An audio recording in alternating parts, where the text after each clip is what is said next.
الحاقة ما الحاقة وما أدراك ما الحاقة كذبت ثمود وعاد بالقارعة فأما ثمود فأهلكوا بالطاغية وأما عاد فأهلكوا بريح صرصر عاتية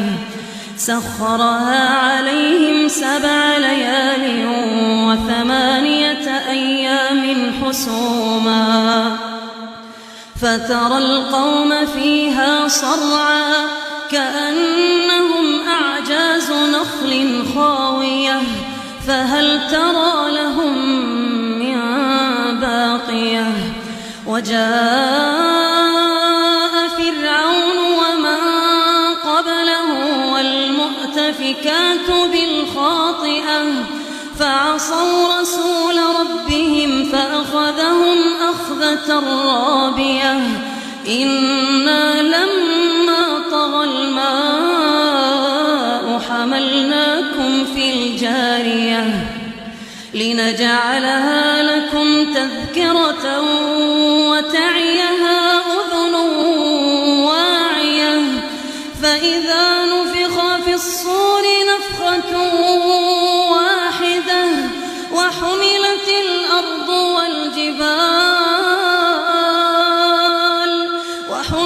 الأرض والجبال فدكتا دكة واحدة فيومئذ وقعت الواقعة وانشقت السماء فهي يومئذ واهية والملك على أرجائها ويحمل عرش ربك فوقهم يومئذ 8 يومئذ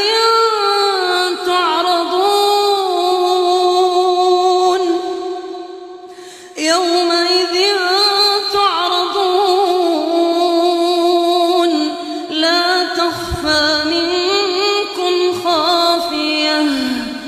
فأما من أوتي كتابه بيمينه فيقول هاؤم اقرءوا كتابيه إني ظننت أني ملاق حسابيه فهو في عيشة راضية في جنة عالية قطوفها دانية كلوا واشربوا هنيئا بما أسلفتم في الأيام الخالية وأما من أوتي كتابه بشماله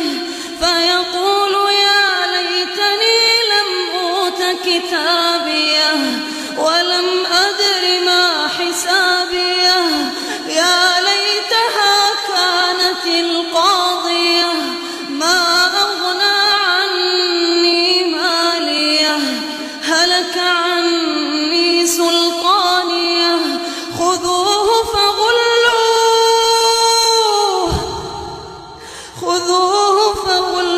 فغلوه ثم الجحيم صلوه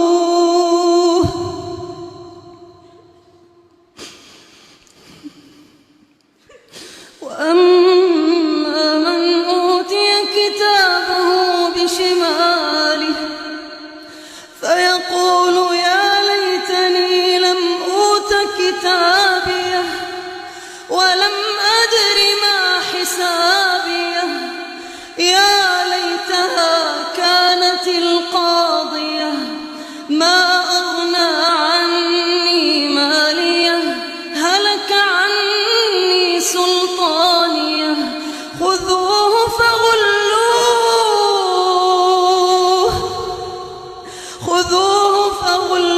فغلوه ثم الجحيم صلوه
ينتصرون إنه لقول رسول كريم وما هو بقول شاعر قليلا ما تؤمنون ولا بقول كاهن قليلا ما تذكرون تنزيل من رب العالمين ولو تقول علينا بعض الأقاويل لأخذنا منه باليمين ثم لقطعنا منه الوتين فما منكم من أحد عنه حاجزين وإنه لتذكرة للمتقين وإنا لنعلم أن منكم مكذبين وإنه لحسرة على الكافرين وإنه لحق اليقين فسبح باسم ربك العظيم